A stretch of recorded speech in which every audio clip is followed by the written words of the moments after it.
Does J.K. Rowling ever just totally blow your mind? Like, never mind the story, but she had to come up with words for this entire thing. All of the spells, all of the characters had to be named. I mean, the characters' names were taken from other things. Like, the Black family was named after constellations, and Remus Lupin was named after Remus from Romulus and Remus. The what? You don't know Romulus and Remus? How? I mean, they're depicted on a ton of things, like, you know, ancient coins, or mosaics, or, you know, like, statues of them as children with their wolf mother. Their who? Their wolf mother. You know, like how Akela from Rudyard Kipling's Jungle Book took care of Mowgli. We'll get to that later. I mean, anyways, the themes that are captured in their story are present throughout a bunch of different works throughout history. I mean, the most famous story of fratricide, Cain and Abel, probably had influence over their own legend. That's nice, but like, who were they? Well, To be completely honest, no one can be sure if Romulus and Remus and their story were actually real. Their legend was probably based off of real people and occurrences, but we can't know for sure.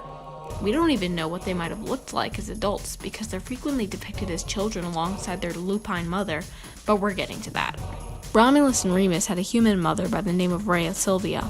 She was the daughter of King Numitor of Alba Longa, which is a mythical city a little southeast of present-day Rome. Everything was going all right for Rhea until her uncle, Emilius, killed Numitor and took the throne.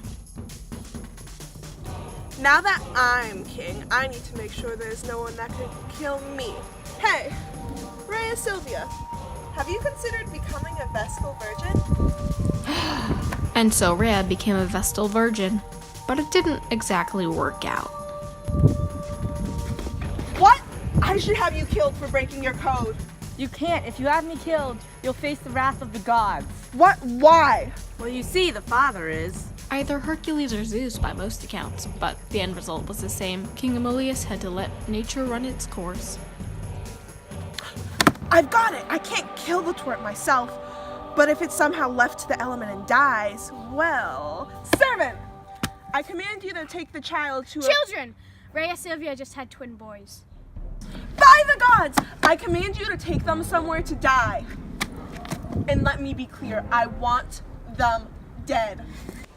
And so the servant prepared to kill the boys, but in the end he couldn't condemn them to death, and instead placed the children in a basket to float down the Tiber River and hopefully to a better life.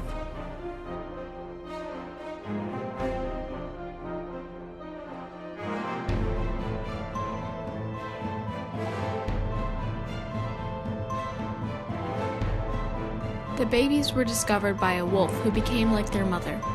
It is because Romulus and Remus grew up under the watchful eye of a wolf that they are frequently equated with lupine characters like Remus Lupin. Eventually, the boys were discovered and taken in by some shepherds. They grew up, as children do, and eventually they picked a fight with some of King Emilius' men. Remus was captured. This led Romulus to lead a shepherd to rebellion. It was during this rescue mission that Romulus killed King Emilius. The kingdom of Alba Longa now lacked a ruler.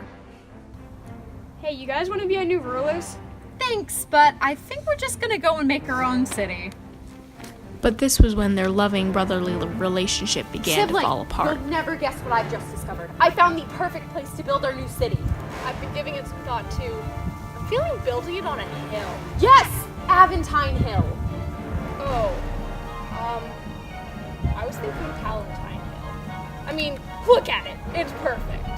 No, Aventine Hill is better. No, Palatine Hill. No. And so the brothers began to argue until they both agreed that the only fair way to choose was to turn to augury, a type of prophecy. For them, the sign they looked for was birds. I come bearing bad news. For you! At dawn this morning, there were no less than 6 birds flying over Aventine Hill. I'm sorry to hear that, brother. Because I saw no less than 12 birds but at lunchtime admiring Palatine Hill. But I saw my birds first. But I saw more. You always do this, cheater! And although the brothers had not come to an agreement, Romulus began to build his city.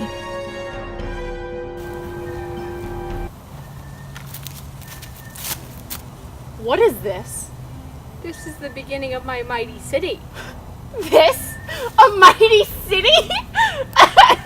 Well, I just started, okay? This is just gonna be the outermost wall. Who is this going to keep out?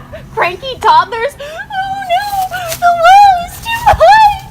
Whatever can I do? Remus, don't test me. I am the mighty Romulus. Cower before me and my wall of doom. Stop!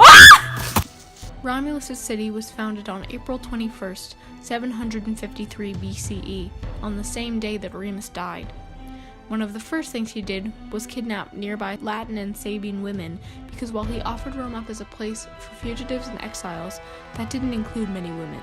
War then ensued for the next 20 years, and Romulus utilized war as a method to expand Rome's land. At around the age of 50 in 717 BCE, according to the Greek writer and philosopher Plutarch, Romulus disappeared. No one agrees on exactly the nature of Romulus' death. Some say he was sucked into a mysterious stormy whirlwind.